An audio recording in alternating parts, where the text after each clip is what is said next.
Tim, good morning. D.A., good to be with you. Always great to be with you as well, man. Thanks so much for joining us. And I want to start with LSU. You've got roots in Louisiana. You know that program as well as anybody does. And that was a big boy win the way they did it over Georgia. Do you believe LSU can put a fight into Alabama, who feels untouchable right now? Yeah, I do. I believe they can give them a really good game because the game's in Baton Rouge. That's part of it. The other part of it, I think, is because Alabama has been so untested. They haven't played. D.A., I'm going to use a basketball analogy for you. You remember the running Rebels of UNLV back in 1991 that ran into the Final Four undefeated? Sure.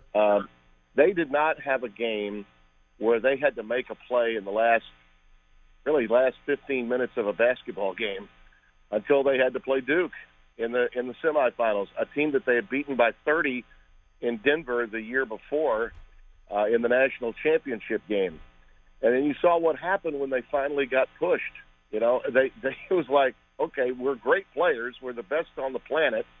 All those guys from Anderson Hunt to Stacey Augmon to Anderson, I mean, you name it, they were all going to be big-time NBA players. And listen, Alabama is loaded with incredible talent, and they deserve to be number one. They should be by, a football field, the number one team in the country. But when you haven't had to make a play, or in Tua Tagovailoa's case, even taking a snap in the fourth quarter, and it's November the 3rd when they actually do play, then I think you've got a puncher's chance if you can take them into the fourth quarter. That, I think, would be the key for any team that's playing Alabama. But the tough part is, they don't play anybody.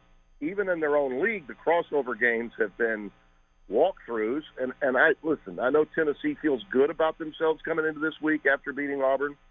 But I'm sorry, I don't think Tua Tagovailoa is going to take a snap in the fourth quarter of this week's game. So, to answer your question, yeah, I think that's going to be the first, maybe the only test Alabama gets until they meet, likely, Georgia or the Georgia-Florida winner, all right, from the game in Jacksonville next week. I think that'll probably determine the East for the SEC championship. But, yeah, I think LSU's legit. I really do. So that brings us to Georgia. I think there were some cynical Bulldogs fans the first half of the season said, we haven't played anybody. They're putting up a ton of points, but who have they really beaten? And then they go up against LSU and get beaten down by 20 points. Does this rattle your confidence in Georgia, big picture, for the SEC championship in the East or in a college football playoff? No, it doesn't, because of just what you said. I mean, Jake Fromm, and people were saying, well, he played in the national championship game. That's not like going on the road in a hostile environment in the SEC. I mean, it's not. It's a different standard that you have to meet when you go on the road in a hostile environment. In the SEC championship game or in the national championship game. Either way, I mean, that's a 50-50 crowd, or maybe 60-40 or 70-30 at worst for you. And it's a controlled environment inside the Mercedes-Benz Stadium in Atlanta. So you go into Tiger Stadium and you're a young quarterback that has so much expected of him, then it's going to be a little bit different. And I did think that I was surprised they didn't make the change and go to Fields in that game once they were behind by a significant number. And I don't know that Kirby has any afterthoughts about that or no. They've been awfully quiet in the aftermath of the game. But what we learned, I think, about Georgia is the same thing that I said to you about Alabama. The schedule has been weak. That was their really first big-time test, and you saw what happened. Listen, I don't think that they're in the same position Alabama's in overall terms of depth and talent and being three deep at every position, but they're on their way there. I mean, Kirby Smart's done a remarkable job.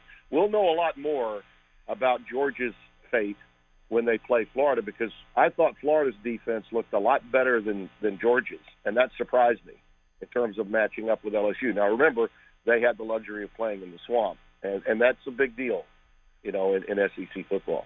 Tim Brando joins us, Fox Sports, college football voice. He's going to have the great game is going to be on the call for Oregon-Washington State, which kind of brings us into our next question here about Notre Dame. They could very easily be undefeated. The rest of the way, they don't play a ranked team at the moment. They do have to play at USC. They got to play a Syracuse team that's frisky but neutral site at Yankee Stadium. That means that if we have an undefeated 12-0 Notre Dame team, do you think they're deserving of getting a college football playoff bid over a one-loss Pac-12 champ or a one-loss Big 12 champ? Absolutely. And I'm rooting like mad for them because we need to move this thing from 4 teams to at least 6. And I will tell you, DA, without question, if Notre Dame gets a spot, that's going to mean one less conference champion from the cartel of 5. And that's right, that's what I call it. It's a cartel. It's not a consortium. It's a cartel. No one else is invited. It doesn't matter what UCF does. They could win 50 games in a row over 4 seasons. They're not going to get in. There's a glass ceiling for them, and they don't have a chance. We got to open this thing up, bring more portions of the country involved, so we don't have Clemson, Alabama, Chapter 4 for the 4th consecutive year. So we don't see the same teams every year. I'm rooting hard for Notre Dame. Do I think that they're better than some of these conference champions? No, I don't. They barely beat Pitt at home, a team, by the way, that UCF blew out. Notre Dame barely beat. And they're double-digit favorites probably in the majority of the games that they have remaining, or at the very least big favorites in those games. And they'll be minus the 13th data point because they don't have to play a conference championship. But I guarantee you this. If 2 conferences are left out, and more than likely if Notre Dame gets in, a minimum of 2 conference champions will be left out, we're going to have issues. But imagine, if you will, and this scenario is there, DA, imagine LSU does pull off the unthinkable and they beat Alabama. Then Georgia or Florida moves forward to win the SEC title game. Okay? Alabama doesn't play in the SEC title game. But Alabama, just as they have in 2 of their last 5 national championships, without even playing for the SEC championship, will not drop very far because they are one of the privileged. They are, with their sweat equity and their brand name, too good to keep out. So let's say 2 SEC teams go, and Notre Dame goes. That means 3, count them, 3 conference champions would be left out from the cartel of 5, and there would be smoke-filled rooms in Championship City that night, and guaranteed, just mark it down, we will go to 6 teams immediately, just as we went to 4 teams after the debacle that was the 2011 national championship, which pitted LSU against Alabama in a rematch. Guaranteed. So if you want change, you want Notre Dame to win out and claim one of those positions. It's a fantastic point. Tim Brando joins us here on the show. He's going to be in Pullman, Washington for this biggie on Fox coming up on Saturday night, 7:30 p.m. Eastern kick. Number 12, Oregon, taking on number 25, Washington State. One of the things that's been so impressive to me for Oregon is that Mario Cristobal has cleaned up the discipline. They don't get penalized anymore. They don't beat themselves anymore. I know they collapsed against Stanford, but is that the biggest reason Oregon feels different this year? That, plus he's got mountain men as his offensive linemen. I'm looking at my depth chart getting ready for this game, and I think the average weight is right around 330, and these guys are big. They're like 6'6", 6'7", and they're going 330, 340. I had a couple of injuries this past week, so he may have to do a little patchwork going into Pullman this week. That's part of it. Make no doubt, Mario was ready, more than ready for this job.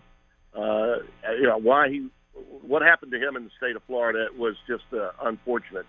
But the time he spent with Nick Saban, I think, only made him a better coach. And then Willie Taggart wasted no time bringing him in, and he was set up for success when Willie left.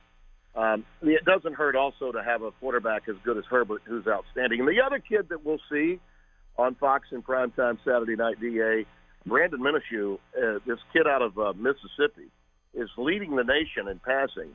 He is what Mike Leach has done is nothing short of incredible. You know, he lost his defensive coordinator. He brings in Tracy Claeys, who had been at Minnesota before they made that change. He had been with Jerry Kill, and then he took over for Jerry Kill, and their defense is even better. This game will impact the Pac-12 North Championship, and if Oregon is to win the game, they've got an outside shot of making a push. You know, people are, after Washington lost last week to Oregon, People have buried that league and said there's no way, no how. But if Oregon were to win this week and keep on winning, that fluky loss to Stanford, I think, could help them a little bit from an imagery standpoint if a lot of other teams in front of them start losing games.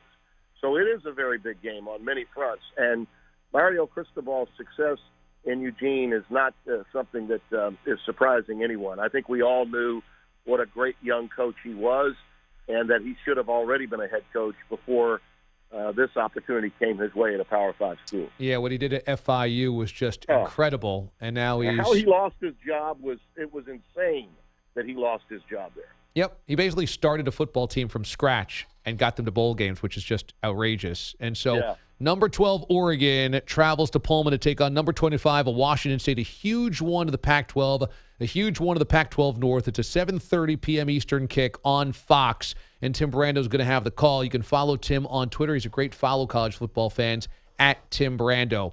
It's always great to catch up, my man. Thank you so much. Have a great call Saturday. I will be locked into that game. You know it. You got it, D.A. Give my best to everybody up there around Black Rock, okay? You got it. You got it.